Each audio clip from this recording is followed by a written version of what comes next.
Conflict. It's the silent killer of productivity, relationships, and peace of mind. But what if mastering just 10 simple rules could transform how we handle disagreements? Oh, that's an intriguing idea. Are you saying we can actually turn conflict into something productive? Exactly. We've all experienced those moments where a simple disagreement spirals into a full blown argument, but today we're diving into a framework that could change the game entirely. Well, I'm all ears. What's the first rule in this conflict busting playbook? Rule number one is separate people from the problem. It's about focusing on the issue at hand, not attacking the individuals involved. Hmm, that sounds simple in theory, but I imagine it's pretty challenging in practice. How do we actually do that? You're right, it's not easy. It's about reframing how we talk about issues. Instead of saying you're always late, which feels like a personal attack, we could say the project deadline was missed. It's a subtle shift, but it can make a world of difference. That makes sense. It's like addressing the behavior, not the person. What's the next rule? Rule two is clarify the real issues. This one's about digging deeper than just surface level positions to understand the underlying interests and needs. Oh, I like that. So it's not just about what people say they want, but why they want it. Exactly.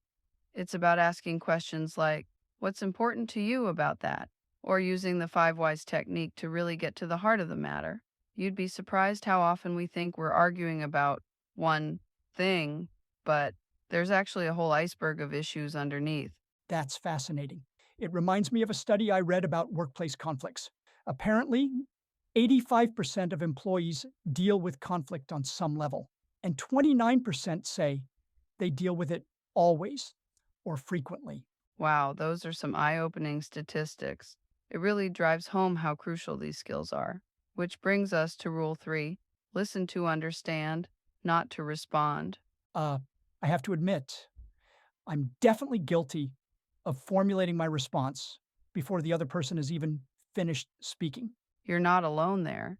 This rule encourages us to really focus on what the other person is saying, even going so far as to summarize or paraphrase their points to ensure we've understood correctly. That sounds challenging, especially in heated moments. How do we keep our cool when things get intense? Well, that's where rule four comes in: control emotions, especially anger. It's about recognizing our emotional triggers and practicing self regulation. Sometimes it's as simple as taking a deep breath or calling for a short break if things are getting too intense. So, if we had only known these rules earlier, maybe we could have avoided some major blowups in our lives. Huh. Absolutely. But that brings us to rule five: focus on the present, not the past. It's about avoiding what's called kitchen sinking, you know, where you throw everything but the kitchen sink into the argument. Oh man, I've definitely been guilty of that. So, how do we stay focused on the current issue without getting bogged down in history?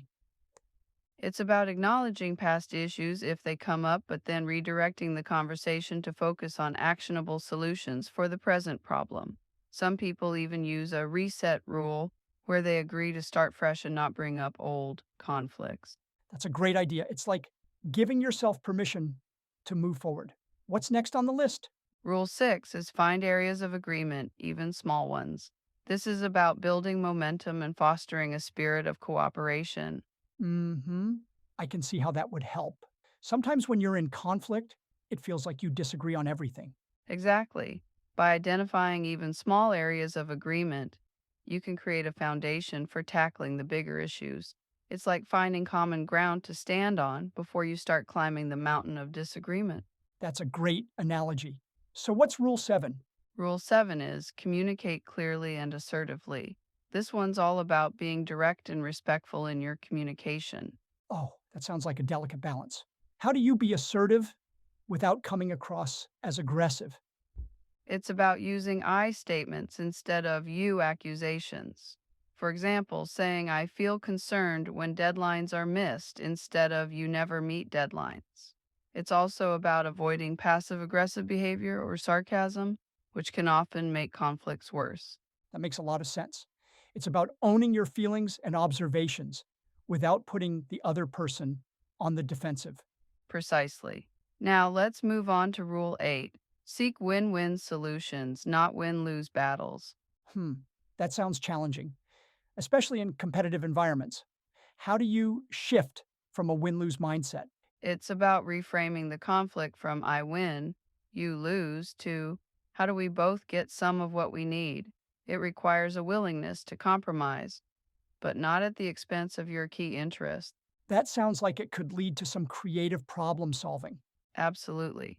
It often involves brainstorming and looking at the problem from new angles. Now let's talk about Rule 9. Know when to escalate and when not to. Oh, that's interesting.